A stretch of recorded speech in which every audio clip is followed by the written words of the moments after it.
In a few billion years, the sun is going to bloat enough to ingest the Earth. And if we haven't found another planet to live on by then, that will be the end of us. Is the way out really a wormhole? Christopher Nolan's latest epic depicts a dying planet and some desperate people. But relying on some radical advances in physics, Matthew McConaughey and company are able to get beyond our solar system in an effort to save us. But anything that's outside of our solar system is at least 18 billion kilometers away, and our current technology wouldn't get us there for many thousands of years. This is where wormholes come in. One of the solutions to Einstein's equations of general relativity is the famous black hole, where we think a dead, collapsed star creates an area of gravity so massive that it creates a singularity where all light and matter are pulled past the dreaded event horizon and crushed down into nothingness. But another solution in general relativity provides for white holes, which are the reverse of black holes and theoretically are the exit for all the matter that falls into every black hole in the universe, possibly spitting out matter into another region of space and time. Then, in 1916, another physicist named Ludwig Flamm proposed that you could connect a black hole and a white hole through a wormhole. About 20 years after this, Einstein and a colleague named Rosen investigated this kind of wormhole and found that it would collapse much too quickly. But even later on, the scientists behind the movie Interstellar, Kip Thorne, found that if you provided some kind of exotic matter or energy, you might be able to keep the throat of a wormhole open, and this opens a possibility for time travel.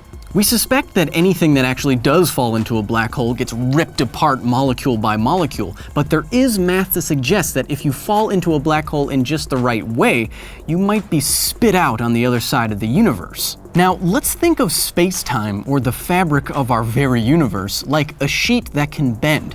If you were to bend space-time over and curve it, and connect two of those points with a wormhole, if you were to enter here and exit the wormhole here, you could travel through space and time quicker than even the light otherwise would if it had to go all the way around. But in Interstellar, wormhole time travel is simultaneously our greatest hope and our greatest challenge. That's how Interstellar gets around the problems of relativity, the reason why Matthew McConaughey's daughter and the rest of the Earth ages while he is away. If you travel close to a black hole or near the speed of light, time slows down for you, but the universe ages normally. By using a wormhole, you can take a shortcut through space and time without aging anyone. This is the problem. Space is unimaginably vast. Without a wormhole, even if we could get to one of the 1,800 planets outside of our solar system that we've discovered via a wormhole, by the time anybody got back to tell us about it, we'd all be long gone. If you move a wormhole just right, you can time travel back to the past. When something moves close to the speed of light, time slows down for it. So if you moved one end of a wormhole close to the speed of light, or c, less time would pass for it than the other end. But time through the wormhole is synchronized. If you entered the younger end, you'd exit the older end at the time the younger end experienced at entry. That's backwards time travel, and that's how McConaughey could get home. Of course, there are caveats. We've never actually witnessed a wormhole. It only works out from the math. If wormholes do exist, they are likely too small and collapse way too quickly to go through them. And though the physicist who advised Interstellar thinks that there's some kind of exotic matter that could keep a wormhole open, currently we think it'd take about the same amount of energy that the sun outputs in 100 million years to create a wormhole about the size of a tangerine. If we can manipulate wormholes, they might very well be our best bet at escaping the solar system. Although it might turn out to be impossible, Interstellar remains a fantastic vision of space travel that pulls real theories from some of our greatest scientists. And if we are going to get anywhere in this universe, it's going to be with those theories. Why? Because science. All right. Woohoo!